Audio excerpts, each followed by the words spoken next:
प्रिय विद्यार्थियों, आज हम राजनीतिक समाजीकरण के बारे में पढ़ेंगे।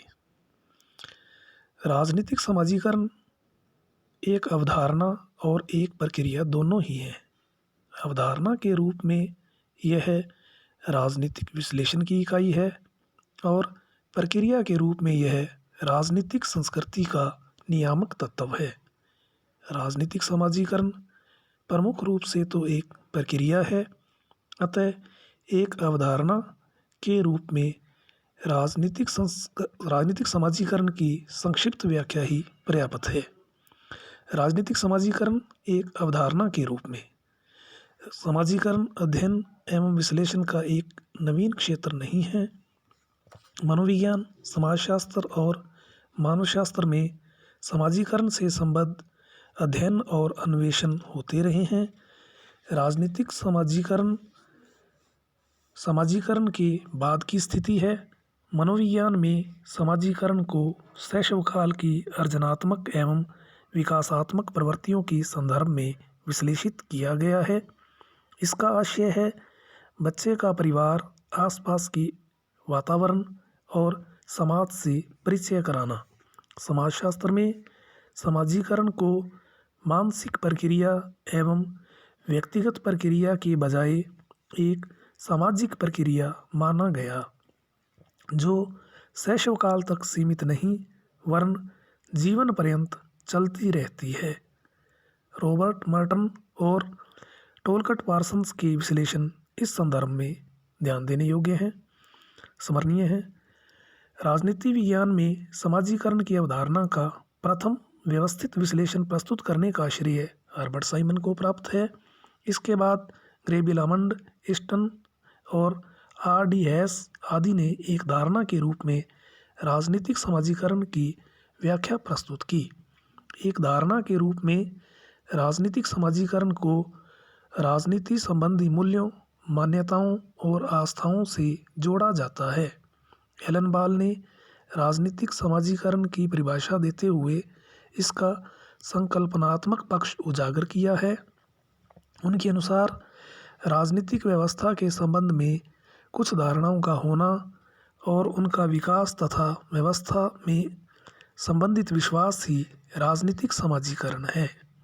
इस तरह एक धारणा के रूप में राजनीतिक समाजीकरण व्यक्ति के राजनीति संबंधी मूल्यों, विश्वासों, अभिव्यक्तियों एवं विचारों का योग है। इनसे व्यक्ति की राजनीतिक व्यवस्था में भूमिका का निर्धारण और नियमन होता है। इन्हीं से व्यवस्था के लिए समर्थन या दुराव उत्पन्न होते हैं।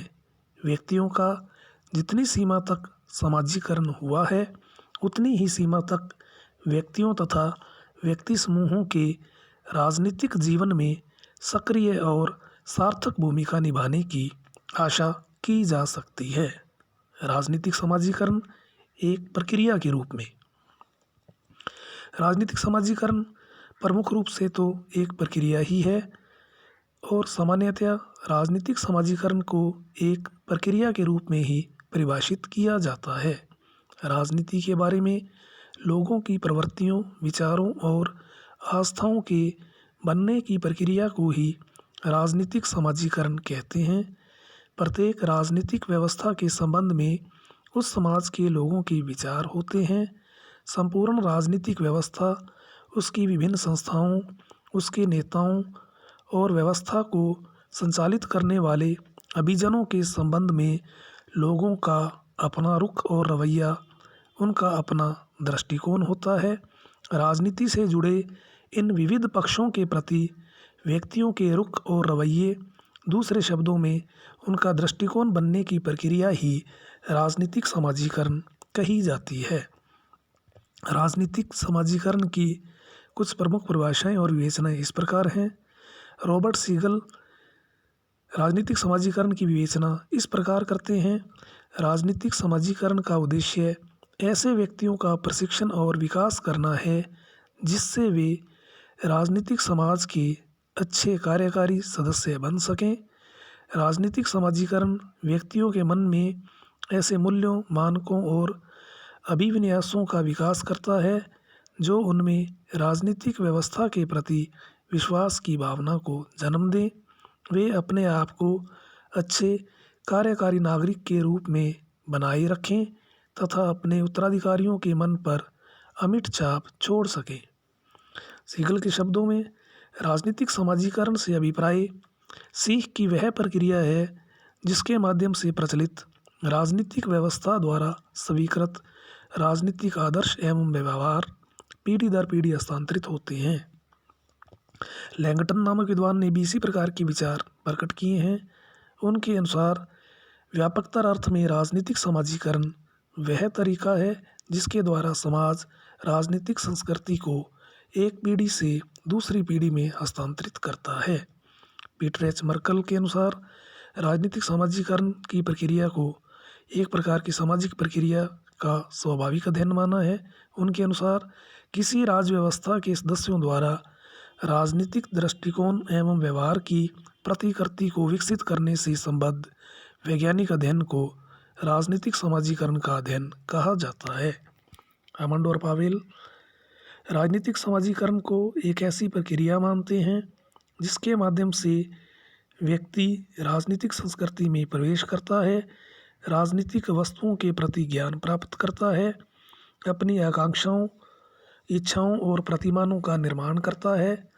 इससे व्यक्ति अपने व्यवहार की रीति निर्धारित करता है तथा इस प्रकार वह राजनीतिक संस्कृति एवं पद्धति का अंग बनता है।